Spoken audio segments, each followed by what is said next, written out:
Iya, ya seperti biasa cara bermain Inter seperti biasa di bawah Cifu sih. Ya, Cuman kan emang seperti biasa penyakit Inter juga kurang klinikal ya. dan terlalu terlalu menitik beratkan serangan di sebelah kiri sih. Jadi buat gue sih kemarin tuh Liverpool emang udah kayak ngebaca gitu. Terlepas dari rumor yang memang Milan menginginkan JHS atau enggak bang, gue selalu ngelihat JHS ini adalah profesional yang luar biasa sih, Ya. gitu maksudnya. True leader sih kalau True menurut gue. leader juga gitu dan dia selalu ngasih effortnya 100% sih. Baik di Venezia kemarin di musim lalu ataupun di musim ini gitu Ya. bareng Sassuolo. Halo Tifosi, welcome to Pinball Calcio, sebuah channel olahraga yang membahas sepak bola dunia khususnya Serie A Italia.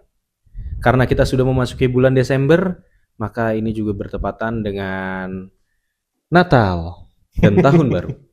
Nah ini kita ada di rumah Mas Berry ya teman-teman ya, yang udah sangat siap nih, ini udah estetik sekali rumahnya, jadi kita bajak aja untuk kita podcast. Pertama-tama terima kasih kepada Bang Berry ya, udah mengizinkan ya Bang Berry ya. Dengan senang hati Ya, kawan-kawan. maafkan nih jadi merepotkan ini Iya, ada santai, kabel di sini, santai. ini di situ. Pokoknya Nggak usah. jangan. Oke. Tolong ini Buat di Mas Wahyu aja ya. Iya, ini buat Mas Wahyu aja itu. Bang Bara suka nggak ya? Suka, Oh, tapi ya udah enggak Ya apa-apa. udah, Off oke. the record aja Siap, siap, siap, yang siap, siap. Mas Difotoin aja ntar. Berry tunjuk tadi ya gitu. Nah, oke teman-teman, kita akan membahas review UCL Matchday 6 ya. Yes. Mas Wahyu ya dan Mas Berry ya. Dan juga kita akan membahas preview Serie A Giornata 15. Tapi sebelum mulai, teman-teman, gue mau mengucapkan terima kasih kepada para baginda-baginda yang sudah mendaftarkan dirinya menjadi member Pinball Calcio. Nambah lagi ya? Atas dukungannya. Nambah lagi ada Yes, 2 orang luar lagi biasa. yang baru join 2 hari sama 4 hari yang lalu. Nanti di sini nih zap gitu kan ada tampilannya.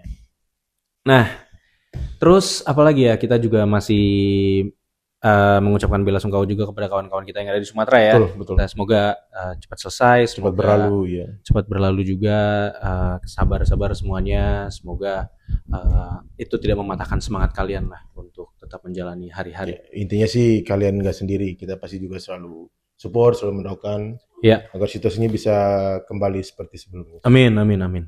Oke, nggak perlu berlama-lama, kita langsung mulai aja pembahasan review UCL ya, Mas Wahyu ya. Kayaknya Mas Wahyu nih ini. Silakan Mas Wahyu. Silakan. Kok lu nangis? Enggak, jadi Bang, ada 4 tim Serie A. Yes. Napoli sama Inter temenan nih. Sama-sama kalah. Ya. Terus Juve sama Atalanta Menang. Luar biasa ya. Jadi kita akan membahas dulu langsung Inter. Jangan, Atalanta dulu Bang. Oh, nah, lu dulu Mas Wahyu, kenapa Atalanta bisa menang dan menurut lu ini peninggalan? Tapi setelah gua ngelihat hasilnya Bang, secara result, ternyata Ivan Juric nggak buruk-buruk amat di UCL loh ternyata. Dia itu kalau nggak salah ada 4 kali menang, 3 kali menang apa 2 kali menang sih? 2 kali menang. 2 kali menang. Ya. Terus Paldino 2 kali menang juga. Paldino 2 kali menang. Jadi 4 dong. Jadi ya ada 4 kemenangan kan Atalanta di UCL kan? Ivan Juric itu 2 menang 1 imbang kalau nggak salah. 2 menang 1 imbang. Nah, coba Dan kalau lu lihat kemarin permainannya Atalanta gimana, Bang? Ya, sebenarnya secara overall keseluruhan kedua tim baik Atalanta ataupun Chelsea ya bisa dikatakan seimbang sih mainnya. Ya. Ya, mungkin di awal babak ya Atalanta langsung mengebrak duluan ya kan. Dari ada tuh dia dapat peluang kombinasi dari Kolasinac, Ederson sama Lukman tuh menciptakan sekelumit di depan gawang tapi nggak bisa dimanfaatin De Ketelaere. Ya. Ya, dan itu kalau nggak salah ada peluang juga buat Atalanta. Nah, tapi setelah itu permainan ya jalan seimbang aja. Maksudnya baik Chelsea ataupun Atalanta ya main seimbang. Paling juga Chelsea itu dapat peluang pertamanya langsung gol dari Joe Pedro. Nah, itu umpan dari Richie James. Emang ya nih Richie James spesialis banget nih kalau buat ngasih umpan crossing nih. Nah, masuk babak kedua ya karena Atalanta butuh kemenangan dan dia meyakini itu kalau dia bisa menang karena main di kandang, dia langsung melakukan serangan di awal-awal babak. Dan Betul. ya terbukti dengan gol dari Skamaka berawal dari crossing. Gue lupa yang crossing siapa, tapi itu Skamaka positioningnya bagus. Deketelare. Terbang deh. Deketelare ya? Deketelare. 1 gol 1 assist berarti. 1 gol 1 Oh, iya, assist. benar-benar. Ini lagi on fire banget di Deketelare, baik di Liga ataupun di Champions League. Jadi Gokil. ya di sini bener kata Bang Bara ya, biar kalian tahu nih, juara dunia lu itu cuman sekelas apa ya, sama dia di depan Atalanta gitu. Sekelas ini Como. Hah? Sekelas Como. Sekelas Verona lah ya, Sekelas Verona. Wow, anjay gitu. sama biru. Bener sih. Cuman Bang, yang gue sorotin di sini sebenarnya Chelsea-nya juga kurang klinis sih. Kalau lu lihat ada beberapa kali si Reece James itu dapat kesempatan yang cukup bagus, cuman gagal dimanfaatin 2 kali, yang kalau dari sudut pandang gue ada 2 kesempatan kalau nggak salah di babak pertama sama di, gue lupa akhir babak pertama apa di babak kedua gitu kan, yang dia ada tendangan yang agak melenceng. Jadi kayak Rabiot kemarin lawan Torino tuh, yang dia udah dapat bola first touch cuman melebar gitu si Reece James. Terus pertahanannya Chelsea juga agak lucu sih gitu kan.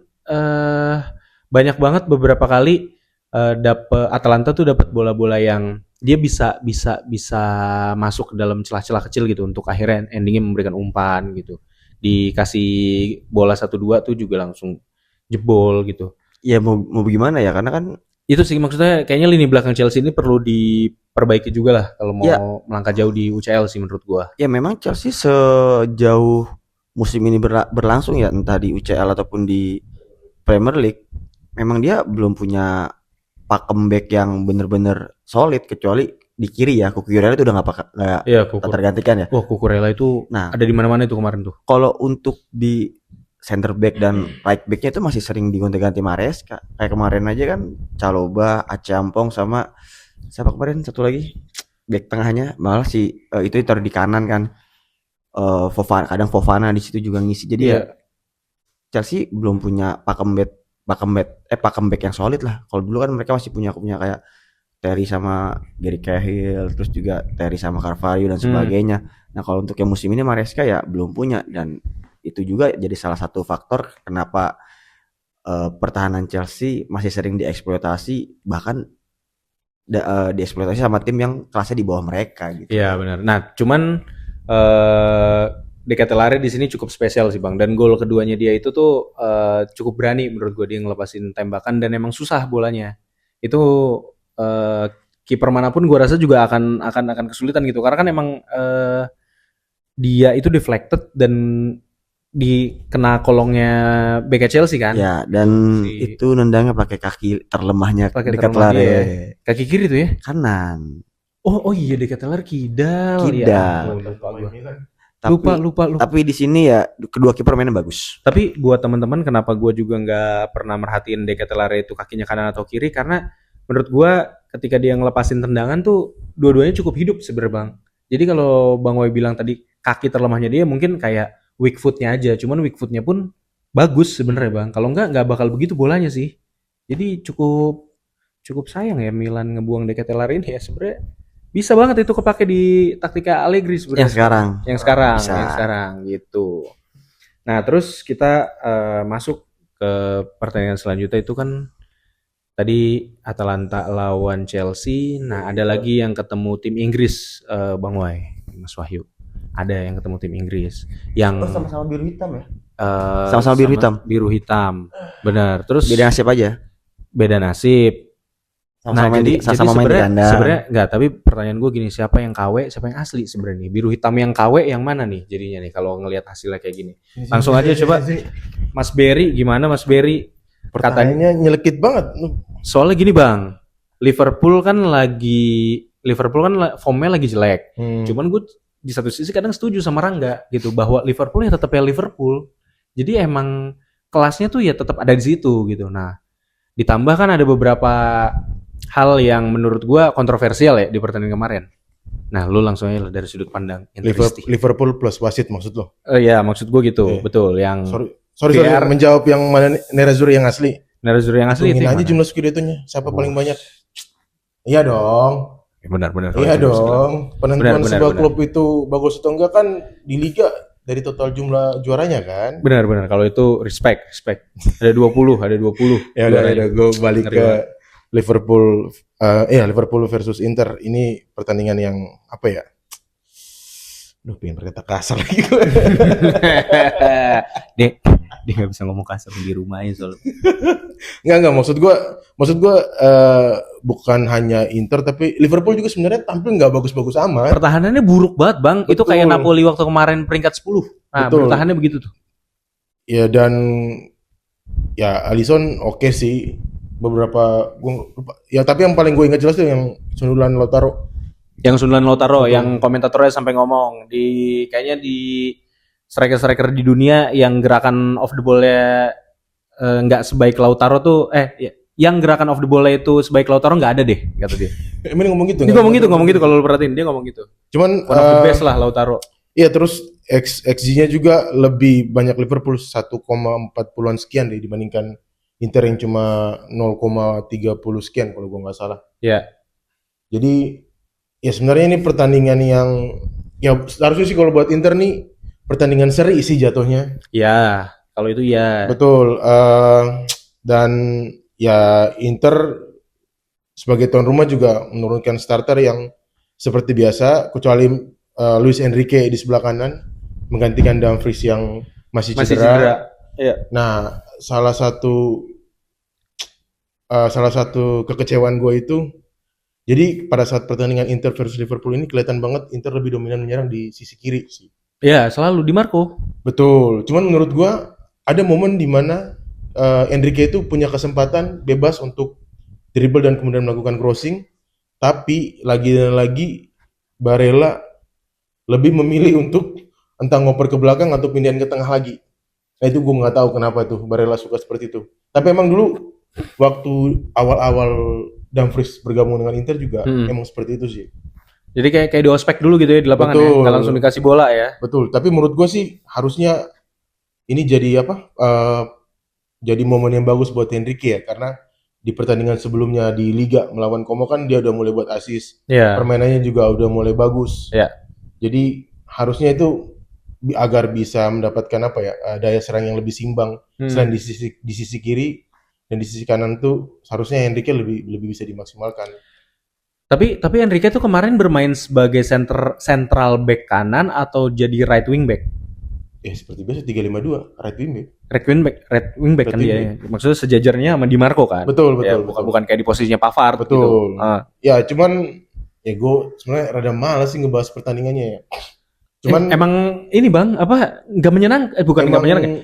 Kalau gue nggak punya kepentingan, jadi ngelihatnya lucu aja gitu, seru. Dua-duanya sama-sama kagok ketika transisi. Betul. Dua-duanya sama-sama kagok ketika disuruh bertahan. Maksudnya ketika ada serangan langsung di sepertiga akhirnya mereka sendiri. Ya cuman kalau sebagai fansnya sih gue paham kayak ngilunya di mana gue. Ya cuman kan yang menjadi lebih parah lagi adalah ketika cederanya Hakan dan kemudian Acerbi. Iya. Itu kalau Acerbi menurut gue mungkin masih bisa di backup oleh siapa tengahnya lagi ya? Bukan. De Vrij. Kan satu lagi yang dari City. De Vrij Bisek. Oh, Akanji. Nah, menurut gue tuh Akanji kemarin tuh bermain baik sih. Baik. Bagus malah. Dan juga semenjak posisi Bisek Bisek masuk dan menggantikan Acerbi, serangan di sisi kanan juga jadi lebih hidup. Iya. Terbukti dengan satu tendangan Bisek yang mengenai tangan Van Dijk yang kemudian yang wasit VR-nya lagi ke kamar mandi. Bisa jadi. Nah, itu. Atau mungkin lagi ngobrol sama teman sebelahnya. Iya, sebelahnya. Jadi enggak tahu gitu. Benar. Artinya banyak momen sih yang bikin gue sebagai fans itu tuh kesel sih sebenarnya. Apalagi yang Bastoni. Gue sebenarnya nggak pengen marah-marah sih ya. Nah, coba Bang, gue pengen tahu Bang. Bastoni ini agak lucu. Menurut gue itu nggak perlu dia narik kayak gini sih. Oke, banyak termasuk gue lupa Albertini atau Fabio Capello yang berbicara bahwa pelanggaran seperti itu sepertinya terlalu ringan untuk diberikan penalti. Ada setujunya gue. Gue setuju. Cuman buat gue Bastoni juga terlalu nakal sih. Iya, jahil. Lu ngapain narik baju pemain lawan di kotak penalti Sedangkan di dekat lo itu masih ada pemain lain yang sebenarnya bisa mengcover bola itu loh. Iya betul, kalau itu betul. Jadi buat gua ya sometimes sih memang pertandingan big match ya khususnya ya. Kadang ditentukan oleh hal-hal kecil juga seperti ini sih. Iya, ya betul. Terus kemudian yang berikutnya ini juga semakin menambah catatan buat Sifu yang nggak pernah menang melawan tim besar. Ya, Setelah sebelumnya di UCL kan Atletico kan, lawan Atletico, Liverpool, di Liga ketemu Juve, Milan, Napoli. Napoli Ya, selalu kalah. Selalu kalah. Oke. Dan berikutnya apa lagi ya? Yang keselnya sih ya. Ya cuman untungnya di 4 pertandingan awal tuh Inter udah mendapatkan poin 12. Ya, jadi secara di UCL-nya mungkin tetap advance lah. Ya, ke playoff. minimal playoff. Karena seingat gue tuh musim lalu maksimal poin ya? Apa minimal? Minimal poin 18 sih. 18. Atau mungkin Inter bisa karena memang poinnya urutan 3 sampai urutan 9 itu lumayan deket ya. Beda 1 poin. Betul. 2 poin lah. Ya, at least mungkin bisa 4 poin lah bisa dapat. Untuk 2 pertandingan berikutnya ya. Ya. Oke, Tapi lawan siapa sih Bang Wei? Arsenal Dortmund. Arsenal sama Dortmund bisa lah. Arsenal Kan kemarin di kandang Inter. At least buat gue sih itu bisa pertandingan seri sih. bisa kalah lah. Dan kalau melihat performa Dortmund Dortmund akan kalah bertandang ke Signal gue nggak tahu namanya masih Signal Iduna Park ya. Itu buat gue sih harusnya bisa 3 poin sih. 16 poin sih harusnya udah bisa dapat sih. harusnya bisa Ekspektasi sih. gue ya, ekspektasi Ya, gue. Tapi maksud gue kalau gue ngelihat targetnya realistis juga lah, ngelihat Dortmund tuh bisa dikalahin karena kemarin di UCL tuh dia kalah sama Tottenham kalau nggak salah 4-1. Terus Lawan Bodo draw kemarin. iya lawan Bodo Glimt ya? Lawan Bodo Glimt draw. Nah, jadi harusnya Inter bisa memanfaatkan itu. Cuman Arsenal ini Bang gitu. Arsenal ini kan ya di liganya lagi nomor 1 ya kan. Masih 0 kekalahan. Masih 0 kekalahan. Berarti nanti gitu. itu Inter yang akan memberikan kekalahan pertama. Nah, itu. Amin. Pede aja dulu. Ya, benar. Terus yang berikutnya ini mungkin jadi buat gue pribadi apa ya? Mungkin juga buat Cifu sendiri untuk mungkin dia bisa memetakan sih mana pertandingan yang dia nggak perlu main terlalu frontal untuk menyerang dan mana pertandingan yang setidaknya lu bisa dapat poin gitu loh, nggak sampai kalah. Nah, tapi menurut lu inisiatif yang diambil Cifu waktu kemarin lawan Atletico. Bukan Atletico Bang, yang kemarin apa? Como Lawan enggak, yang Liverpool iya. Sejauh ke belakang. Itu gimana? Apa sih, sorry? Ini udah mulai anget ya di sini ya. Enggak, maksudnya menurut lu inisiatif yang diambil Cifu waktu kemarin lawan Liverpool tuh udah tepat atau belum? Untuk mencoba, menurut gua mencoba terbuka sih itu mainnya Inter. Menyerang lah. Iya, seperti biasa cara bermain Inter seperti biasa di bawah Cifu sih. Ya. Cuman kan emang seperti biasa penyakit Inter juga kurang klinikal dan terlalu menitik beratkan serangan di sebelah kiri sih. Jadi buat gue sih kemarin tuh Liverpool emang udah kayak ngebaca gitu serangannya Inter. Jadi setiap Di Marco udah dapat bola ini sebelah kiri mau di crossing, entar sekitar 1 atau 2 pemain tuh udah ada di situ siap, ya, buat tutup. Jadi balik lagi ke belakang, ke tengah lagi, betul. ke kanan juga Barella seperti itu. Benar. Balik lagi ke belakang, ke kiri lagi, nutup lagi. Pada akhirnya ya crossing juga jarang menemui sasaran sih. Iya, tapi gua mengapresiasi Barella kemarin mainnya sebenarnya cukup oke lah Barella. Oke. Cocok lah itu kalau tengahnya Milan itu diisi sama Modric, Rabiot sama Barella. Mimpi punya duit nggak? Tuker Mignon bisa itu. Sorry, satu lagi. Tapi yang salah satu yang buat gue senang musim ini ya, gue bisa ngelihat Zielinski itu bisa bermain seperti kayak di Napoli sih. Ya. Sekalipun untuk kondisi fisiknya mungkin belum siap untuk full 90 menit ya. Ya. Cuman dari sentuhannya, cara dia dribblenya. Kemarin siapa kan yang di nutmeg sama dia tuh? Ya lupa gua. Ada satu momen itu. Liverpool yang di nutmeg sama dia dan semenjak Gravenberch apa Jones ya? Ya pokoknya itulah ya. Ya antara itulah pokoknya. Tapi buat gua semenjak Hakan keluar dan dia masuk malah permainan Inter sebenarnya lebih hidup sih. aliran bolanya lebih jalan gitu di bawah Zelensky. Iya. Cuman mungkin yang kurang itu atribut defensifnya nggak seperti Hakan. Iya, Itu sih itu sebenarnya. memang bukan nature-nya. Ya Iya. tapi gitulah ya, Inter lawan Liverpool ya. Ya, Tapi memang gue akuin Inter tuh nggak layak kalah sebenarnya di pertandingan ini. itu pertandingan Karena harusnya pertandingan seri sih sebenarnya. iya, kalaupun mau seri gitu. Cuman maksud gue, ya karena wasit VAR lagi ke kamar mandi kemarin itu tapi menyebalkan emang- banget itu. Tadi kan ada berita yang wasitnya emang diskors ya, wasit itu Hmm. VAR-nya, dan emang sebelumnya emang terlibat kasus di Jerman perjudian. Aneh kan lu? Tapi bener kata Romei Rama Bang Wai. Emang kalau udah Judi susah. menyesatkan bro. Kalau udah judi mah. Nggak, maksud gua udah melakukan kesalahan seperti itu tapi tetap diberikan kesempatan untuk tampil di kompetisi Eropa. Ya jadi Ya memang pertanyaan jadi sih. pertanyaan sih. Jadi bukan hanya di Eropa doang, maksudnya bukan hanya di Italia doang secara khusus ya, tapi secara umum di pertandingan Liga Champions juga seperti itu. ada bau-bau kayak gitu ya. Dan sayangnya korbannya harus selalu Inter gitu ya. Ya, di Milan, Itali, Juve. ya. Bener. Dah pokoknya itu teman-teman kalau untuk Inter lawan Liverpool. Nah selanjutnya kita akan membahas Napoli. Mas Wahyu akan membahas Napoli melawan Benfica. Mas Wahyu gimana Mas Wahyu? Mungkin singkat aja. Singkat aja, ini adalah salah satu seni sepak bola kembali terulang dan lagi-lagi Jose Mourinho pemenangnya menghadapi Antonio Conte. Gitu aja ya. Gitu aja, karena Benfica peluangnya nggak banyak. Cuman di awal-awal permainan bisa ngejutin Napoli, masih bisa di save sama Vanja, terus juga hampir golin pas Vanja blunder tuh, salah passing ke Aurnes. Ya tapi 2 kali juga bolanya minggir. Itu aja sih, sebelum akhirnya ya Richard Rios mencetak gol, lalu diakhiri sama gol kedua dari Leandro Barreiro. Iya. Dan ya udah, di sini juga sebenarnya pertandingannya gimana ya? Gue juga bingung nih. Ya, Kenapa tapi yang menyebabkan Napoli jadinya bisa kalah gitu apa? Karena emang Napolinya juga menurut lu kurang sabar atau kurang klinikal atau ya Napoli main seperti biasa, seperti di Serie A dengan 3 back yang sekarang dia main atraktif. Cuman kan lawannya nih Benfica dengan 4-2-3-1 dan pelatihnya Jose Mourinho. Ya kita semua tahu lah. Jose Mourinho kan nyerang banget tuh.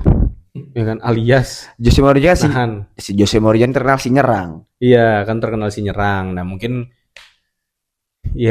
antisipasinya Conte aja yang kurang sih untuk bisa ngebuka pertahanannya Benfica gitu. Ya karena memang baik Napoli sama Benfica menurut gua nggak banyak peluang juga sih. Lebih di tengah aja gitu bolanya gitu.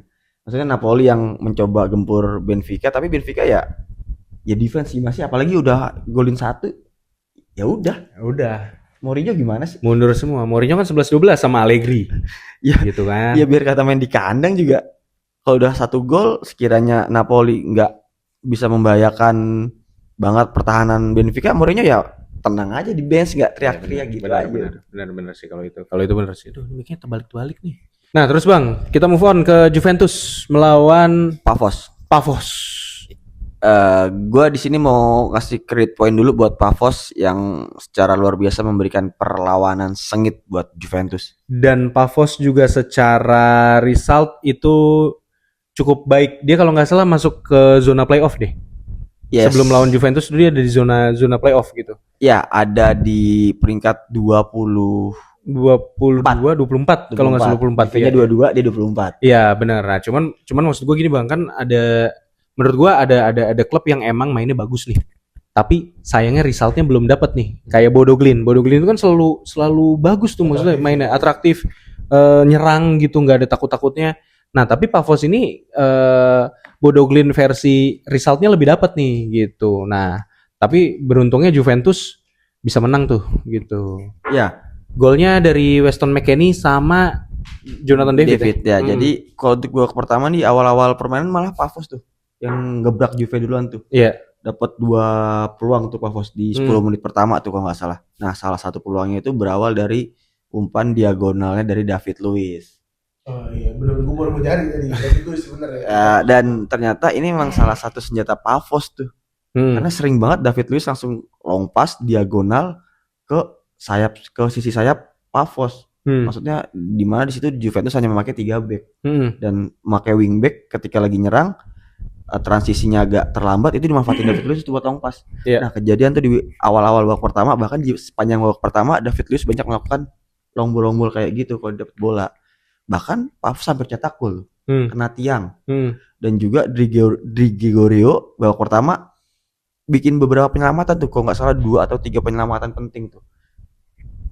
Nah, titik balik Juventus ada di babak kedua. Spalletti masukin Conceição, ganti Zegrova. Di situ permainan langsung beda, berubah drastis. Langsung ada yang ini ya, langsung ada yang ngeberantakin formasi lawan ya. Betul, ya Conceição kan dia bisa dribbling terus dia bisa main ngotot, Spartan, dia inverted kemana-mana, free roll, dan itu ngebantu banget, ngebantu Yildiz. Jadi Yildiz nih jadi kayak ada temennya gitu.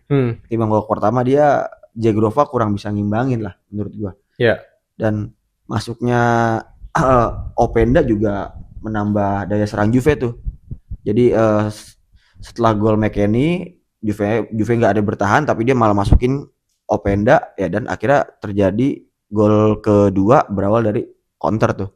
Kalau nggak salah dari Conceição terus ke Yildiz drive ke depan, Yildiz again ya. Yildiz again assist. Always. Langsung ke Jonathan David itu kalau nggak masuk one on one ya itu bukan striker lah. Iya sih, ya benar. Tapi Yildiz itu selalu bisa ngasih ini loh, impact di big moment gitu yang emang. Betul. Sayang sih dia cuma main di Juve. Iya, harusnya di Milan. Harus di Milan. Inter lah. Harusnya di Milan. Enggak, tapi tapi sekarang Juventus bermain dengan 4-3-5-2. Cuman buat gue agak sayang sih kalau misalnya mereka punya Yildiz dan punya Conceição sih. Maksud gue at least dia bisa mungkin bermain 4-3-3 atau 3-4-3 ya. Dengan memanfaatkan Yildiz sebelah kiri dan Conceição sebelah kanan sebagai sayap. Dan ya itu sebenarnya bisa, dan Koop Mainers bisa ditaruh lagi jadi pemain tengah. Itu cuma menurut gue sih ya. Iya. Maksud gue ya mungkin Spalletti juga masih nyari sih formasi yang cocok sih untuk Juventus. Tapi 3-5-2-nya ini emang ini sih hybrid sebenarnya. Dia tuh bisa bikin Conceição itu ada di belakang striker, atau Conceição nanti bisa juga jadi sejajar sama striker gitu sih Bang. Sebenarnya emang di atas kertasnya aja gitu dia pakai formasi 3 back ini gitu. Cuman pas implementasinya ya Spalletti ala kayak di Napoli lah, yang emang semuanya tuh bisa bergerak sebetulnya. Jadi menurut gue ini angin segar lah buat fans Juve yang memang tim kesayangannya juga jadi dapat result lagi gitu. Oke lah, di bawah Spalletti ini kita lihat lah ke depannya. Gue justru kayak menyayangkan Koop Mainers itu dijadiin back ya sebenarnya. Walaupun gue paham kepengennya dia itu ya Koop Mainers jadi inverted kayak Bastoni gitu. Jadi inverted kayak waktu itu Milan sempat pakai Calabria. Jadinya Calabria yang naik ke tengah, lu inget nggak yang eranya si Pioli itu sempat 3 kali kemenangan tuh di Serie A awal-awal. Nah, tapi itu kayaknya cuman ketika diserang balik ya itu selalu keteteran banget tuh Koop Mainers, karena emang naluri bertahannya menurut gua kurang ya Bang, maksudnya emang bukan itu gitu. Itu sih kalau cuman gue apa ya, yang buat gue satu lagi Juventus tuh kayaknya memang strikernya kurang sih ya. Atakantenya itu nggak ada yang benar-benar juru gedor murni gitu loh. Gue nggak tahu, entah Vlahovic emang kayaknya hampir tiap musim semakin itu sih ya. Enggak, maksudnya selain cedera juga turun sih kayaknya setiap musim semakin kesini tuh semakin performanya semakin turun ya. Enggak Bang, tapi maksud gue Vlahovic itu dia tuh secara pergerakan dia tuh selalu memberikan pergerakan kelas dunia gitu. Maksudnya pergerakan yang emang striker bagus gitu. Kita bisa tahu off the ball-nya dia, cara dia minta bola, cara dia ngelewatin lawan gitu, maksudnya untuk 1-2 jadi pemantul dan segala macam. Tapi ketika dia disuruh eksekusi, itu yang gue bingung. Mungkin itu juga yang jadi itu sedikit banyak berpengaruh lah sama kepercayaan dirinya juga gitu. Bisa jadi. Pasti tekanan juga ada lah. Jadi di level profesional kan pasti lu akan selalu dituntut untuk result kan ya, apalagi tim sekelas Juve nggak mungkin tutup mata gitu loh. Betul. Segala lininya gitu yang ada di manajemennya gitu sih menurut gua. Ya tapi untuk saat ini buat gua kayaknya masih banyak yang harus di-upgrade pemainnya sih. Iya benar. Ditambal ditambah ada yang dijual untuk Juventus. Sekalipun gue benci dengan Juventus ya, cuman Iya, ngerti. hanya kalau melihat situasi mereka sekarang agak sedih juga sih. Bener, mungkin bisa dicoba tuh. Santi Jimenez ke sana tuker sama Yildiz. Fofana bagus kayaknya Juventus. Boba mana bagus. Enggak lah. Ya gitulah ya kalau untuk Juventus lawan Pavos gitu. Nah, mungkin kita akan langsung move on ke Serie A-nya, ke Giornata 15 ya Bang Wai ya. Nah, jadi itu akan jadwalnya itu ada apa aja sih? Milan ketemu Kryptonite-nya gitu. Iya. Kryptonite tim kota Milan ini sebenarnya gitu kan. Sebenarnya bukan kan. Milan doang, Bukan Inter Milan juga. doang, Inter juga. Cuman Inter udah beruntung nih, udah melewati Kryptonite ini dan menang ya kalau nggak salah Menang. 3-1 3-1 4-1 kalau nggak salah. 4-1 kan ya kalau nggak salah. Nah, ini tinggal Milan aja nih ketemu Sassuolo gimana gitu. Nah, terus ada siapa lagi Bang? Roma ketemu siapa Bang? Roma ketemu Como. Terus Bisa menang lah Roma. Napoli. nah, terus Genoa ketemu sama Inter gitu. Nah, mungkin karena Bolonya lawan Juve ya. Nah, mungkin gua langsung masuk aja ke ini nih, ke tim tuan rumah alias timnya Bang Berry. Nah, gue langsung persilahkan ke lu karena lu berdebat lah berdua karena Genoa kebetulan dilatih sama Daniel De Rossi. Silakan. Lu dulu nih. Lu tuan rumah. Lu kenapa tadi lu bilang pede kayak Daniel De Rossi belum kalah nih? Kayaknya kalau dukun kor gua nih mengatakan Genoa yang akan lagi. mengalahkan Inter gitu atau paling enggak seri lah gitu kan. Bentar dulu, mentang-mentang dua tebakan dia selama ini bener ya? 3. 3 ya? Pizza yang Inter pizza betul. Oke. Itu berapa sih? 0-2. 0-2. Tapi tetap nggak bisa ngalahin Bang Bara berarti. Oh iya. Dukun Kongo. Dia pakai parfum soalnya, curang dia. Dia pakai media dia curang. Iya, dia ada medianya cuma. Iya, parfum. Lanjut. Inter mau menang. Udah ngomong aja dulu. Oke. Nggak, kalau yang jelas gue bisa menggaransi ini pertandingan bakalan seru. Bakal terjadi balas-balasan gol.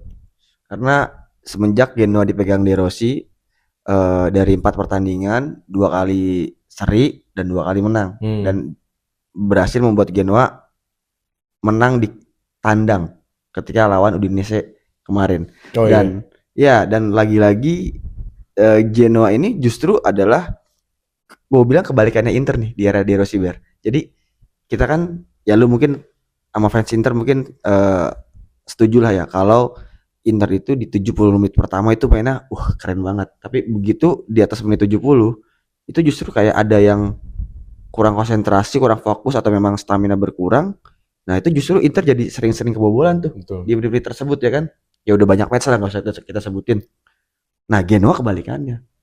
Justru dia benar-benar Spartan sampai 90 menit dan di era De Rossi Genoa sering gol-gol di last minute. Jadi ya termasuk jadi sering-sering gol di last minute, sering-sering comeback itu di era De Rossi ya, dan jumlah golnya Genoa pun di pegang De Rossi juga cukup bagus. Lawan Cagliari dia bisa cetak 3 gol, lawan Verona cetak 2 gol. Kemarin lawan Udinese cetak 2 gol dan sebelumnya juga cetak 2 gol. Nah, jadi ini juga jadi salah satu yang harus diwaspadai Cipu nih. Menurut gua ya. Dan juga duet Vitinha Colombo ini di era De Rossi udah sama-sama saling ciptain, kalau nggak salah Colombo udah 2 gol 1 assist dan Vitinha-nya 1 gol 1 assist kalau nggak salah. Dan juga beberapa kuncinya sih sebenarnya di saat era De Rossi itu adalah De Rossi mengembalikan kembali posisi inti kepada Morten Thorsby ya. Ya, dia duet lagi sama Frenrup seperti duetnya dia di musim lalu ketika dipegang Patrick Vieira.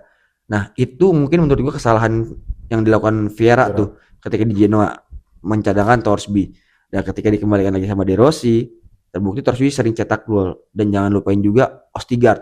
Di era De Rossi sempat 4 pertandingan atau 3 pertandingan cetak gol terus tuh dia. Padahal seorang back. Nah, itu yang menurut gua harus diwaspadain sama Cifu, karena balik lagi secara permainan gua ngeliat ini hampir sama banget, similar lah. Dari kedua wingbacknya bener-bener bagus. Di kiri punya Aaron Martin Genoa, di Inter ada Di Marco di kiri, di kanan punya Dumfries ya yang bagus. Nah, sekarang kita ada pemain muda nih yang progres nih menurut gua nih di wingback kanan nih, Genoa, Norton Kufi. Ya, itu aja sih menurut gua. Jadi kalau Inter nggak mewaspadai Genoa sampai 90 menit, ya bukan sesuatu yang nggak mungkin Inter bisa kalah gitu di kandang Genoa. Kalau itu sih menurut gua. Tapi gue mau nambahin pertanyaan. Hmm. Tapi idenya De Rossi ketika dia ngelatih Genoa ada nggak yang kayak di Roma kemarin gitu? Maksud gue ngelihat idenya De Rossi ini kan sebenarnya lu bermain grinta pastinya kan kalau secara mental. Tapi secara permainan tuh emang lu manfaatin sayap-sayapnya itu gitu. Dan lu bisa bisa bisa langsung kill lawan lu di transisi gitu dengan kecepatan sayap lu. Nah, itu ada di Genoa nggak, Bang, kalau lu ngeliat? Nah, Kombinasi itu. sebenarnya ini gini, Ja.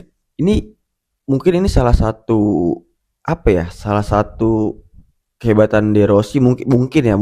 Jadi dia kan waktu menukangi Roma juga posisinya menggantikan pelatih di tengah jalan. Iya, betul. Sama seperti di Genoa dan bagus itu maksudnya performnya Roma saat itu bagus ketika De Rossi gantiin Jose Mourinho. Jadi De Rossi itu berani merubah dari pakem 3 back jadi 4 back. Nah, dan pembedanya ketika di awal musim De Rossi kembali memakai 3 back itu memang kurang berkembang. Iya, Nah, benar. Nah, tapi yang bikin gue di sini salut mungkin itu jadi pelajaran buat De Rossi ya. Jadi dia belajar, begitu dia dapat job lagi di Genoa dengan pakem yang 3 back, mungkin dia setidaknya sudah punya gambaran. Oh, seharusnya gue di sini begini nih gue. Karena kebetulan mungkin juga ketika dia pakai 3 back di Roma, ada beberapa pemain yang atributnya kurang sesuai dengan apa yang strategi dia pengen jalanin. Gitu loh. Tapi mungkin ini di Genoa gue ngelihatnya oke aja. Jadi ibaratnya bisa mencetak hampir 10 gol dalam 4 pertandingan itu menurut gue per gamenya bisa 2 gol ya oke menurut gua gitu loh. Nah, dari sisi Internya gimana, abangku? Ini jadi Inter ini punya kebiasaan unik sih musim ini. Jadi setelah kalah dari tim besar, untuk pertandingan berikutnya tuh biasanya mereka pasti akan memenangkan pertandingan. Akan mengamuk biasanya. Dan biasanya mengamuk dan itu buat gue mentalnya nggak akan terlalu terganggu sih. Dan menurut gue pertandingan melawan Genoa di Luigi Ferraris tandang ya berarti ya. Iya. Mungkin akan jadi pertandingan yang alot sih. Mungkin Inter buat gue pribadi ya mungkin Inter akan menang tapi mungkin dengan skor tipis. Tapi dengan cederanya Calhanoglu dan Acerbi nanti itu maksudnya itu gimana? Oke, terus kemudian terkait cederanya Hakan Calhanoglu dan Francesco Acerbi, ya buat gue sih musim ini sih gue bisa lebih tenang karena setidaknya ada Kanji dan kemudian ada Jan Bisek yang tahap demi tahap itu sudah mulai dipercaya Cifu untuk bermain sebagai bek tengah. Itu sih. Lalu kemudian satu lagi untuk posisi penjaga gawang, gue pribadi sih masih berharap si Joseph Martinez tuh bakal lebih sering dimainin sih. Karena Jan Sommer mengkhawatirkan atau apa? Ya itu salah satunya. Terus yang kedua juga mungkin lebih untuk menjaga kebugarannya Sommer aja sih. Iya. Jadi rotasi gitu. Terus kemudian untuk di lini tengah dengan tidak adanya Calhanoglu, kan biasanya Hakan, Barella, Miki. Tapi ini kemungkinan Miki, Barella, Zielinski sih. Kemungkinan peluang Zielinski untuk tampil sebagai starter terlebih dahulu lebih besar dibandingkan Sucik atau Frattesi kayaknya agak sulit juga sih untuk masuk ke situ. Iya. Atau mungkin Ali Diouf mungkin bakal mau dicoba. Oh iya itu masuk akal sih. Cuman kayaknya nyobain Ali Diouf di situ agak coba-coba ya maksud gua semuanya. Iseng aja sih. Iya, kesian Ali Diouf gitu mau dijadiin apa sebenarnya. Cuman maksud gua tetap mungkin Zielinski itu terdepan sih untuk menggantikan posisi Hakan Calhanoglu. Iya, tapi sebenarnya gue agak meragukan Bang karena Sucic itu akan lebih kalau dipasang akan lebih balance sebenarnya, lebih natural box to box gitu. Paham. Cuman buat gue kelemahan Sucic ini belum konsisten, itu doang. Iya. Kalau lagi bagus dia. Kalau lagi bagus. Iya, kalau lagi bapuk banget. Iya. Kalau lagi bapuk tuh emang kayak kelihatan nggak ada di tim gitu. Iya benar. Nggak ngebantu. Terus kemudian untuk di sisi kanan ya gue rasa Hendrick mungkin pasti akan diberikan kesempatan lagi. Iya. Tapi gue juga nggak bisa menebak isi kepala Cifu ya, apakah dia akan berani memainkan Diouf di sisi kanan seperti sebelumnya. seperti di Copa pada saat melawan Venezia ya. Ya, Tapi itu mungkin kembali mungkin dia melihat nanti seperti apa lawan Inter, dan kalau buat gue pribadi sih kayaknya Henrique terdepan sih untuk jadi starter. Dan kemudian untuk di posisi depan di pertandingan melawan Liverpool kemarin tuh Thuram gue rasa apa ya, kayak nggak hidup seperti biasanya. Iya, dan mungkin buat gue mungkin nggak setajam biasanya dia. Boni kayaknya bisa jadi starter untuk menemani Lautaro. Bisa lah Wilfried Boni, bisa lah dia coba. Anggion. Ya tahu Boni. Anggion Boni. Lain Boni itu. Jadi buat gua Inter bisa menang tapi tidak dengan skor besar, 1-2 sih. 1-2 ya. Kalau dari lu Bang Wei. Gak usah udah. Ini pasti tadi gue bilang balas-balasan gol kan. Iya. Gue feeling 2-2. 3 sama. Biar rame ya. Kata gue 3 sama biar seru. Iya. Kan semua punya kepentingan ya. Biar Mas. seru. Oke, ngomong-ngomong kepentingan itu tadi Inter lawan Genoa teman-teman udah dibahas sangat dalam ya dari Bang Wai dan juga dari Bang Berry. Nah mungkin pertanyaan selanjutnya gue akan masuk dulu ke Milan Sassuolo ya. Nah mungkin lu bisa bantuin gue nih untuk ngebahas Sassuolo-nya Bang. Karena kalau menurut gue dari sudut pandang gue Sassuolo ini tim yang memang Fabio Grosso membawa timnya itu cukup konsisten. Tapi bukan dalam artian result ya. Maksudnya dari sisi permainan Sassuolo ini udah kebentuk gitu. Gimana caranya dia bertahan dengan rapi, gimana dia bertahan ketika transisi gitu ya. Dan menurut gua pemain-pemain gaek kayak Nemanja Matic yang ada di posisi nomor 6, walaupun dia udah setua itu tapi maksud gua masih sesolid itu sih. Dia masih cukup bisa cover ruang gitu. Jadi pengalamannya berbicara lah di situ. Dan juga sayap-sayapnya ini juga ya pemain-pemain yang udah akrab juga sama gue untuk menyusahkan tim-tim lawan ya gitu. Masih ada si Berardi di depannya itu ada si Lauriente. Armand Lauriente maksud gue Bang itu Bang di sisi kiri kan. Terus Pinamonti. Andre Pinamonti itu jadi trio ini sih yang cukup merepotkan ya. Nah cuman gue ngelihatnya sih ngelihat Sassuolo itu dikalahkan sama Inter gitu kan ya. Di sini sebenarnya ujiannya Milan nih gitu kalau gue lihat. Ujiannya tuh maksudnya gimana?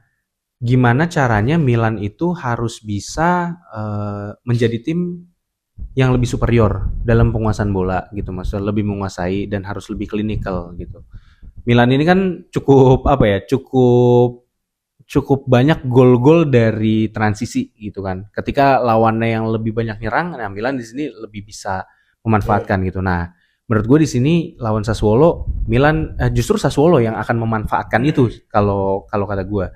Nah, inilah pentingnya Milan untuk bisa mencetak gol cepat terlebih dahulu gitu untuk bisa mengamankan permainan dan mengamankan skemanya Milan ya, karena kalau Milan udah cetak gol lebih dulu menurut gua ya udah Milan akan lebih nyaman tuh bertahan gitu, biarin musuhnya yang akan mencoba untuk ngejar ketertinggalan, habis itu ya udah mungkin akan dibalas lagi dengan counter attack gitu. Nah tapi harus hati-hati juga gitu, Sassuolo-nya ini juga mengharapkan itu juga gitu, dia akan bermain dengan long ball gitu karena back-backnya ini juga cukup bisa memberikan umpan panjang yang bagus ya. Maksudnya JHS di sana solid banget di bawah Fabio Grosso gitu ya, jadi defender yang luar biasa. Terus juga secara ball playingnya juga percaya dirinya oke banget gitu JHS. Ya hati-hati aja sama pergerakan Lauriente gitu ketika memang Sassuolo yang mendapatkan transisi gitu. Nah cuman mentalnya AC Milan harusnya di pertandingan kali ini tuh lebih tinggi lah gitu, karena kemarin udah berhasil comeback melawan Torino gitu kan. Dan gue ngelihat gol terakhir Milan dari jauh itu tuh kalau nggak salah dicetak sama Keisuke Honda di 2016 kalau nggak salah, 2015 gitu. banget. Lupa pokoknya. Nah akhirnya Rabiot yang berhasil mencetak itu. Nah jadi gue harap kalau misalnya memang Sassuolo menerapkan strategi bertahan gitu ya pemain-pemain Milan tuh harus lebih percaya diri lah untuk melakukan tembakan-tembakan dari luar kotak gitu. Buat gue ini pertandingan yang sulit, yang alot gitu. Tapi Milan rasanya akan dapat kemenangan tipis lah. 1-0 paling. Main kandang. Iya, Sassuolo berangkat ke San Siro juga pincang ya. Karena Ada beberapa pemain yang diragukan tampil. Salah satunya Berardi. Pinamonti juga kemarin baru babak pertama udah diganti tuh ketika dia menang lawan Fiorentina. Iya. Ya maksudnya pemain-pemain yang jadi fundamentalnya Sassuolo lah. Nah kalau tadi lu bilang Sassuolo ini Grosso udah bisa membuat Sassuolo konsisten. Permainannya ya maksudnya, bukan result ya. Ya, karena ya sekuat inilah yang dibawa dia promosi dari Serie B. Cuma ada tambahan beberapa aja seperti Nemanja Matic sama di belakang. Izes kan Izes. Ya, jadi ya menurut gua ini juga udah nggak apa ya. Grosso paling tinggal tambah kasih psikologi pemain bahwa mentality itu yang dibawa sama Grosso secara permainan ya nggak jauh beda sama dia yang di Serie B. Jadi kalau dibilang dari segi kekompakan, teamwork dan sebagainya, ya itu udah jadi hal yang makanan sehari-hari mereka gitu. Iya, udah berjuang bareng lah ya. Betul lah. Di sini yang menariknya itu duet mereka nih Jaiz sama Tarik Muharemovic. Iya, Muharemovic itu. Oke, apalagi kemarin Muharemovic 1 gol 1 assist tuh lawan Fiorentina. Nah, 3-1 tuh ya kalau nggak salah. Yes. Tapi Sassuolo juga kemarin sempat down permainannya ketika Muharemovic cedera. Jadi ya Sassuolo sempat kalah, draw, tapi begitu Muharemovicnya kembali, pertahanan jadi cukup solid lagi, permainan lagi enak lagi dan Sassuolo bisa survive lah di papan tengah sampai sejauh ini gitu loh. Dan meskipun dari beberapa pertandingan terakhir Berardi cedera, itu perannya bisa digantikan oleh Volpato dengan sangat baik. Kemarin dia 1 gol dan 1 assist. Ya, Christian Volpato. Nah, jadi di sini menurut gua Milan juga harus berhati-hati sama Sassuolo. Karena dari secara formasi ini udah beda banget nih. Betul. Grosso pakai 4 back. 4-3-3 versus 3-5-2. Iya. Nah, serangan sayap ini ya tinggal kita lihat aja apakah Saelemaekers bisa mengeksploitasi posisi di kiri Sassuolo di Jos Doik. Nah, tapi ini menurut gue Jos Doik juga keren juga di musim ini Jos Doik. Nah, apalagi di sisi kiri tersebut Saelemaekers harus berhadapan dengan 2 pemain, Lauriente dan Doik. Ya, Lauriente punya kecepatan. Yes. Susah itu. Betul, dan di gelandangnya ini bakalan seru. Nemanja Matic versus Rabiot. Iya. 2 pemain gaek ya, 2 pemain veteran itu. Yang pasti bakalan ketemu Nemanja Matic sama Rabiot sih. Karena kalau dari segi posisi yang gue lihat mungkin Modric dia lebih dalam, agak ke dalam memang Milan. Jadi memang gak bakal ketemu nih. Maticnya juga lebih ke dalam kan. Jadi bakal seru tuh ketemu sama Rabiot. Nah, dan di sini patut dinanti lah. Ya, kalau menurut gue di sini ya Sassuolo ya mungkin pasti akan kalah. Cuman seenggaknya dia bisa memberikan perlawanan lah. Bisa cetak gol ke gawang Milan gitu loh. Skor menurut lo? 3-1 AC Milan menang. Sorry, Mas jadi gue tambahin dikit. Boleh. Tapi kan isu yang beredar beberapa hari atau minggu ini kan JHS katanya kan JHS gue lupa JHS apa sih Muharemovic pengen diambil sama Milan kan. Jadi kayaknya ini bakal JHS yang mau diambil. Jadi ini bakal jadi mungkin jadi kontes juga sih buat JHS. Dan juga untuk dari Milan sendiri bagaimana melihat performa dari JHS. Tapi kalau JHS main di Milan tuh kebanggaan sih buat orang Indonesia gitu, maksudnya kapten timnas kita main di klub selevel AC Milan gitu. Apalagi kan AC Milan musim ini bakalan Scudetto. Terus main di Liga Champions musim depannya gitu kan. Udah dengerin aja dulu. Gitu kan. Ya masa iya KPI udah nggak achieve yang di Coppa Italia, Scudetto-nya masih mau ditinggal juga gitu kan. Enggak lah, tapi masuk UCL lah. Keren lah kalau misalnya. Tapi gue setuju bang sama lu. Mungkin ada ekstra motivasi juga dari JHS untuk bisa menunjukkan bahwa dia layak. Ya pastinya dia juga pengen step up sih. Setelah dari Venezia, Sassuolo, ya kalau bisa ke tim yang peringkat 1 atau 5 di Liga Italia, why not kan? Iya betul, dan juga memang kalau dari podcast yang gue pernah dengerin dia di The Highway, dia tuh punya cita-cita juga main di Liga Inggris gitu. Nah menurut gue kalau misalnya emang dia bisa masuk ke tim yang ada di peringkat 1 atau 5 dan main di UCL. Ya cita-citanya dia tuh yang tadinya itu cuman harapan nih bisa jadi target gitu, Betul. bisa jadi cita-citanya dia gitu yang bisa di-achieve gitu. Jadi keren sih, tapi terlepas dari rumor yang memang Milan menginginkan JHS atau enggak Bang, gue selalu ngelihat JHS ini adalah profesional yang luar biasa sih gitu maksudnya. True leader sih. True kalau menurut leader juga gitu dan dia selalu ngasih effortnya 100% sih. Baik di Venezia kemarin di musim lalu ataupun di musim ini gitu bareng Sassuolo. Ya benar sih keren. Skor tapi gue. 1-1. 1-1. Iya. Kipernya Sassuolo man of the match deh. Bisa kan? Bisa biasa gitu. Siapa namanya lupa gue. Ari Janet Muric kan. Dan biasanya Lagi bagus musim ini dan soalnya. biasanya Berardi bisa tiba-tiba sembuh Bang kalau lawan Milan. Abang dia mah hobi aja kalau lawan AC Milan tuh dia hobi aja gitu. Kalau Berardinya lagi macem-macem bisa jadi 3-1, 1-3 buat Sassuolo menurut gua. Bisa jadi Sassuolo menang tuh. Lu nggak takut Bang Bara lu? Enggak, tapi 1-0, tapi 1-0. Lu fans Milan tapi kok malah ini Sassuolo? Bukan. Mentang-mentang baju lu kayak Sassuolo. Enggak Bang, sebenarnya gua tuh deep inside tuh gua Sassuolo garis keras Bang. Gitu. Enggak teman-teman, sorry. Gua Milanisti. Cuk, gini loh, bukan begitu Bang Bara. Ini saya klarifikasi dulu. Cuman kan kita semua pernah trauma ya gitu kalau lawan Sassuolo, walaupun punya memori-memori manis juga lawan Sassuolo waktu Milan Scudetto, game terakhirnya lawan Sassuolo di Mapei Stadium gitu, menang 3-0 gitu kan.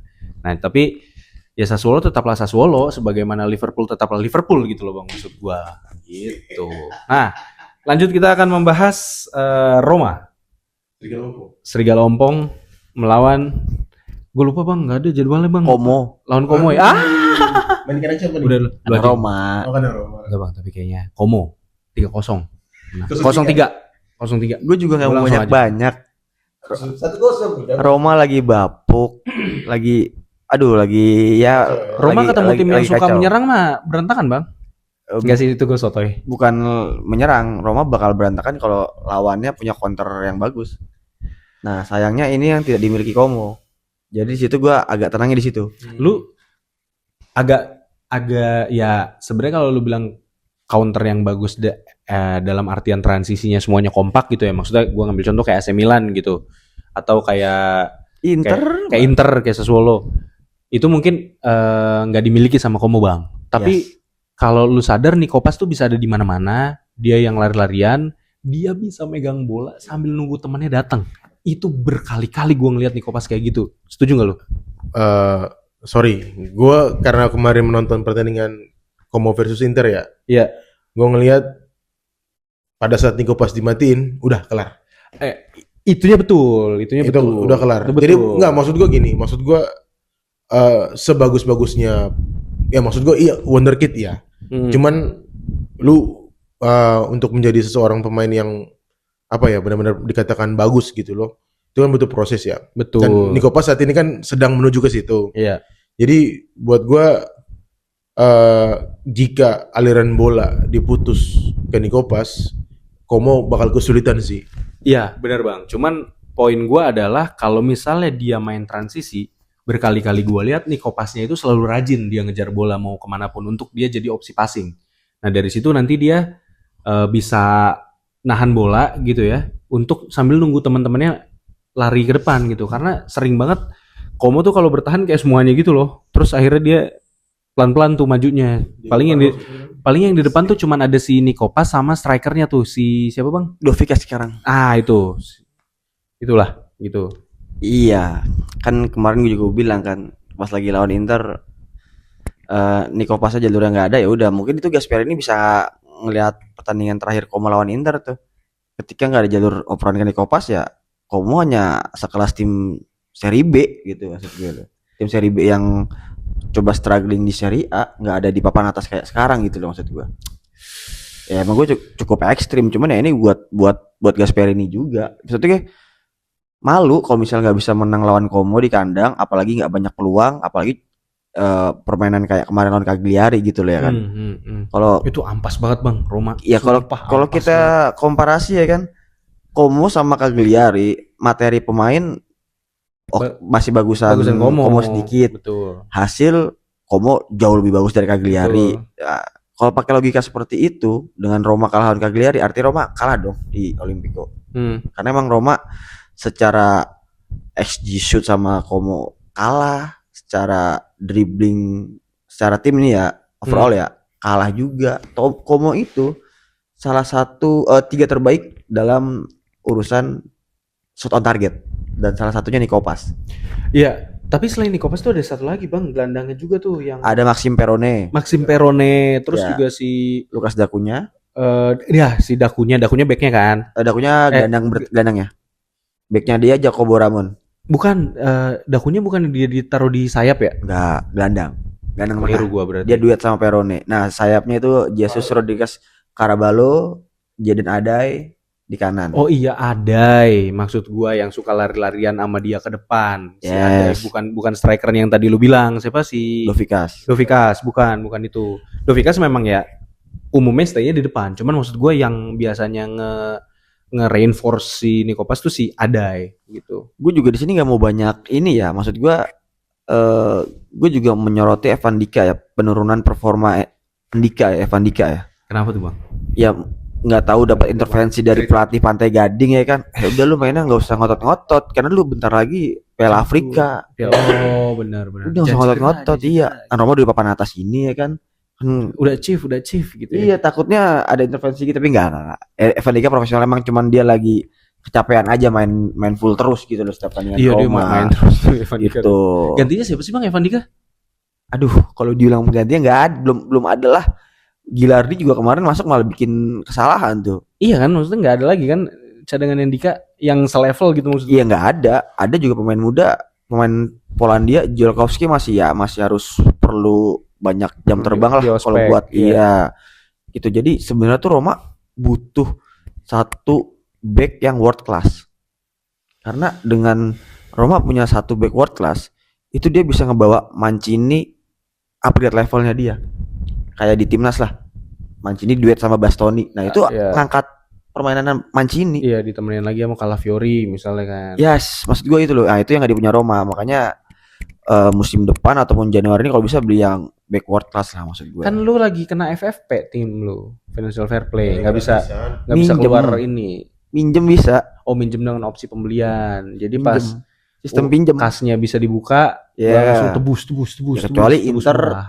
Januari Kone 60 juta. Bisa bener. tuh. Tapi Bang, gue tuh masih agak ini deh. Gue pengen tahu kalau masalah FFP ya. Ini sorry teman-teman agak motong intermezzo sedikit. Kalau emang misalnya tadi Kone tuh dibeli sama Inter 60 juta misalnya. Yes. Lu bisa ngebelanjain uang lu Bisa. dengan FFP dengan lu lagi kena freeze FFP ini. Bisa. Bukannya harus ngebalancing inian lu dulu. Bisa. Kalau nggak salah itu Ngebalancing ada margin minus nih dalam neraca FFP itu dalam satu musim buat masing-masing klub di Serie A. Oh. Kalau nggak salah maksimalnya 30 apa 55 juta gitu. Oh, Kalau nggak salah itu. jadi berarti kalau lu dapat 60 juta nggak 60-60-nya bisa lu belanjain dong. Nggak bisa. Ya, Nggak bisa. Jadi ada marginnya itu yang Yes. lu ituin. Yes, karena kan balik lagi tergantung. Di Serie A itu kan ada lagi kebijakan transfer yang dalam satu musim lu itu hanya bisa merekrut 2 pemain non Uni Eropa. Ya. Gitu loh. Jadi kalau untuk musim ini udah lebih enak. Jadi lu bisa ngerekrut dua-duanya langsung nih. Ya. Musim-musim sebelumnya dari 2023 ke bawah. Nah, itu lu ngerekrut duanya tuh, yang satu harus ganti pemain yang satu non Uni Uni Eropa, nggak bisa beli dua-duanya. Tuker pala. Nah, makanya itu yang membuat Jaises yang musim kemarin musim ini agak susah tuh nyari klub tuh hampir di last minute kan baru ke Sassuolo. Karena apa? Ya kebijakan itu. Iya. Dia udah jadi pemain non Uni Eropa sih emang jadi karena warga negaranya Indonesia jadi agak repot juga ya buat pemain-pemain ini ya berkarir ya gara-gara pindah ke warga negara Indonesia. Bukan gua mendiskreditkan ya, tapi maksud gua ya ada konsekuensi. Karena ada konsekuensi. Ya. Nah, tapi Bang sorry biar nggak lama-lama kita balik lagi ke tadi Roma. Kalau aja Roma bisa beli back kelas dunia dan upgrade permainan Mancini, nah menurut lu akan sampai mana Roma gitu? Mengamankan Liga Champions kah? Kayaknya kalau Scudetto mah kalau Champions sih udah masih Napoli, Inter atau udah Milan pasti lah ya. Jadi sebenarnya sih kalau dari gue pribadi ya nggak muluk-muluk sih Ja. Musim ini ya lu cukup ada di 4 besar ya udah. Iya dan Masuk aja mainnya. ya syukur-syukur rezeki lu juara Copa biar dapat bintang emas gitu di Copa. Iya. Tinggal satu lagi dapat bintang emas Copa nggak dapat. Berapa sih? 10 ya? 9. Sekarang 9 kan Roma kan? Maksudnya kalau satu lagi 10. Iya, kan baru Inter kan yang dapat. Oh, Inter apa Juve ya? Lupa gua. Ya pokoknya Inter apa deh. Juve gitu yang dapat bintang Copa. Ya itulah. Jadi ya kalau menurut gue ya itu aja lah. Gue juga lagi ini sama Gasper ini ya. Di beberapa pertandingan terakhir ini malah terjadi penurunan permainan. Udah mulai penyakit Gasper inilah. Iya dan alasan nggak apa karena strikernya nggak ini ya emang bener. Tapi kan tugas dari tim pelatih kan bagaimana caranya membuat striker-striker yang ada setidaknya melakukan impact dan berkontribusi lah buat tim. Ya nggak bisa orang lu nggak punya striker ada satu batang kayu itu artinya. Dua-duanya batang kayu. Satu lagi si ini ya Evan Ferguson ya. Evan Ferguson, Dovbyk cedera. Nah batang kayu yang satu lagi Evan Ferguson ya masih gitu-gitu aja. Mau dibalikin tuh Januari ke Brighton. Ke Brighton ya. Iya. Iya sih Evan Ferguson ini mainnya agak lucu sih. Nah kalau Voucher banget gitu. ya Dia penalti doang. pokoknya emang nggak cocok sama kultur Itali ya langsung aja skor gue paling ini ya. Aduh. Como sih nggak cetak gol, nggak bakal cetak gol. 1-0 nih balik lagi Roma. Kata gue bang 0-2 02. Komo. Gue bingung ya. Padahal tim sendiri main di kandang gak pede-pedenya loh. Gak Iya. ada pede-pedenya. Nggak ada pede-pedenya dia. Pede gitu 2-0 gitu udah. 4-0 gitu. Gue kali ini Roma menang sih. Berapa? 2-1. 0-2 kalau gue 0-2 tadi 0-2 menang Como karena ada kepentingan gue di sana biar Romanya makin terjerembab gitu. Oke. Mungkin bolanya Juve ya. Terakhir lah kita bahas bolanya Juve ya. Mungkin lu aja bang yang bisa ngebahas ini banyak bang. Bolanya Juve sebenarnya, bolonya ini memang lagi luar biasa sih. Bagus sih. Lagi bagus sih ya. Mungkin kalian berdua lah saya serahkan lah bolanya Juve lah. Ya bolonya sempat luar biasa ya di awal-awal dan ya kemarin lah sebelum akhirnya dia tertahan nih di 2 pertandingan terakhir kalah bermain di kandang lawan Cremonese sama kemarin draw melawan Lazio. Nah tapi di sini yang bagus dari Italiano itu dia tidak maksudnya setiap pemain bisa menjadi pemain inti kecuali Orsolini. Makanya Tuh nggak bisa disentuh ya. Orsolini itu tergantikan tuh ya. ya kecuali kalau dia lagi kurang fit aja tuh main itu juga masih dimainin babak kedua. Nah jadi kayak backnya aja kayak Lukumi aja kemarin dicadangin. Maksudnya mereka sering merotasi lah. Jadi nggak usah kaget kalau bolonya tuh startingnya ya di depannya kadang-kadang Orsolini terus Nicolo Cambiaghi atau Odegaard ataupun Dalinga main dari awal Santiago Castro itu nggak usah kaget. Dan itu mungkin ya salah satu strategi Italiano biar mungkin agak nggak kebaca oleh lawan gitu loh. Bisa diterima lah, cuman nggak tau lah. Maksudnya kalau lu bilang itu nggak dibaca lawan dengan lu ganti-ganti pemain tuh sebenarnya kan agak riskan ya. Iya betul. Maksudnya dari segi teamwork juga apakah nggak akan mengganggu gitu. Pemerataan teamwork itu kan akan mengganggu. Gitu. Justru teamworknya itu nggak keganggu karena Sistemnya yang berjalan. Gitu. selain itu juga skill mereka tuh sama rata semua aja. Ya ngerti gua. Selain Orsolini. Enggak maksudnya ya. Jadi ya sama rata ya. Mungkin kalau misalnya di Inter lah di depannya lah Lautaro Thuram ya gua anggap Lautaro world class. Thuramnya udah pemain top ya. Tapi kan Esposito sama Boni kan belum. Iya. Ada gap gitu masih ada gap lah. Iya, tapi kalau dibanding musim lalu mendingan musim ini sih Inter. Iya, maksud gua kan Musim lalu lebih parah sih. Iya. 3 batang kayu malah. Iya. Maksud gua tim-tim besar kan kayak gitu banyak kan. Betul. Nah, kalau ini kan di Genoa di Bolonya rata tuh. Cambiaghi, Jens Odegaard, Santiago Castro, Tisdalinga, Orsolini, Giovanni Fabian, Pobega itu kan biasanya sama rata semua tuh. Jadi ya tinggal milih aja Italiano nih ya kan. Siapa yang siap main, siapa yang sesuai dengan kebutuhan strategi mereka. Tapi ada fakta yang menarik nih di antara Bolonya Juve. Bolonya nggak pernah menang lawan Juve di Renato Dall'Ara yang notabene kandangnya Bolonya. Sejak pertemuan awal mereka. Oh ya? Ya mereka jadi udah 40 kali bertemu. Juve menang 27 kali. drawnya 12 kali. Buset. Bolonya hanya menang sekali. Sekali. Dan satu-satunya kemenangan Bolonya terhadap Juve itu terjadi tahun 2011. Itu juga di kandang Juve. Bologna menang 0-2 dan yang cetak gol adalah legenda Italia kita kenal semua.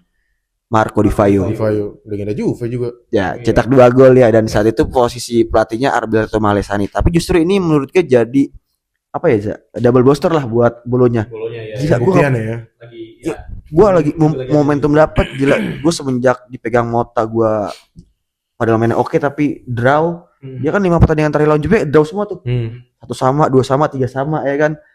Tapi kan dari sejarah yang udah tercipta, gila nih gue gak pernah menang lawan Juve di kandang sendiri. Ini harus gue manfaatin nih karena kalau gue menang gue bisa kudeta Juve nih karena beda 2 poin doang nih. Nah itu jadi ini juga mungkin menurut gue jadi lanjutan semangat lah buat pemain-pemain Bolonya. Ya kalau dari sisi Juve-nya ya Spalletti ya tetap bakal main seperti biasalah 3-4-2-1 mungkin ini. Mungkin Conceição akan main dari awal ya karena lawannya Bolonya. Karena kemarin main di babak kedua Conceição kan. Itu aja sih kalau menurut gue. Kalau dari gue sih mungkin kunci Bologna musim ini lebih kepada pemain yang gak terlalu banyak berubah.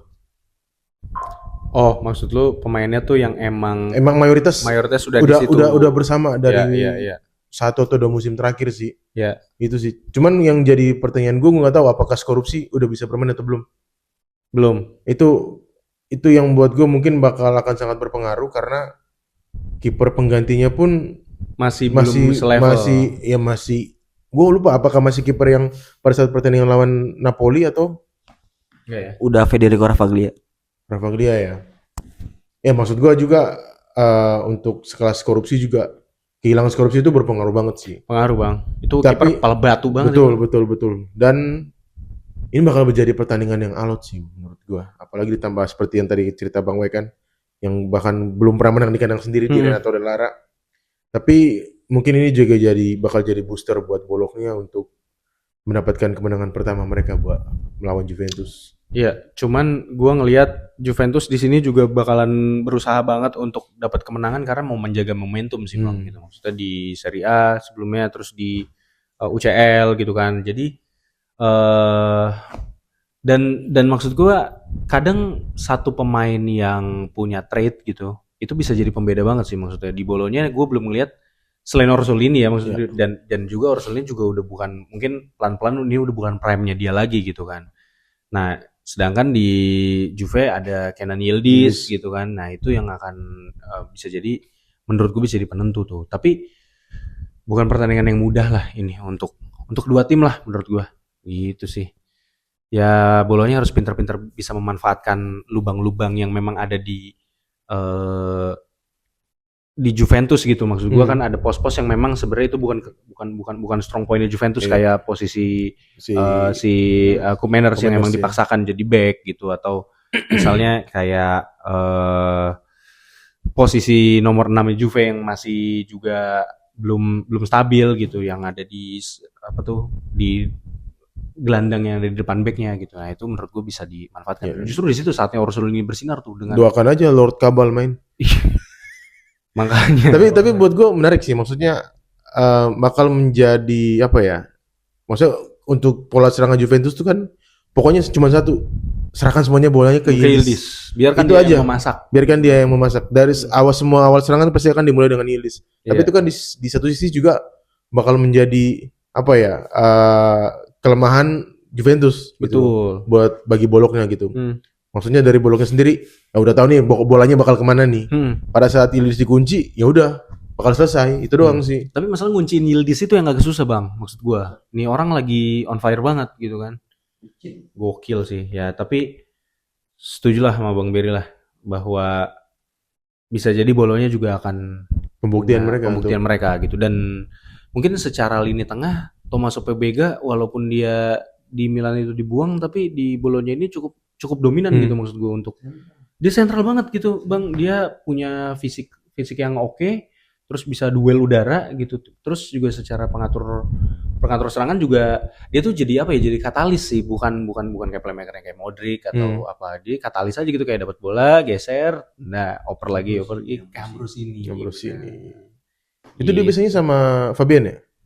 Atau Remo Fowler. oh Fowler ya. Oh, Matt Fuller, benar. Kayaknya diragukan ya Fowler. Jadi Fabian. Ya, Kayaknya dia paling Pobega, Giovanni Fabian main dari awal. pokoknya Pobega kalau bingung nyari Orsolini aja paling itu dia orang. Karena paling Nicola Moro sih jadi. Nika Moro. Ya. Paling Skor, kalau ini juga Bernadesi ini paling masuk. Nomor 2 itu paling. skor.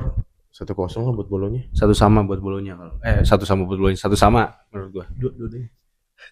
Oh iya 2 aja. Kan dukun kor. Dukun. Bolonya 2-1. Wes. Bisa. Itu dia teman-teman review dan preview Serie A dari kita, review UCL dan preview Serie A dari kita.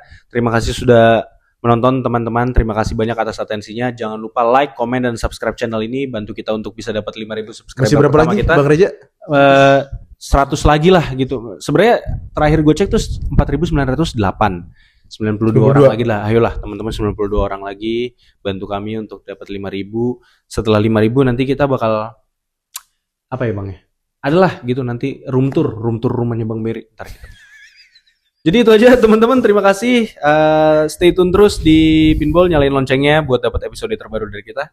Thank you teman-teman. Ciao, Ciao. Tifosi.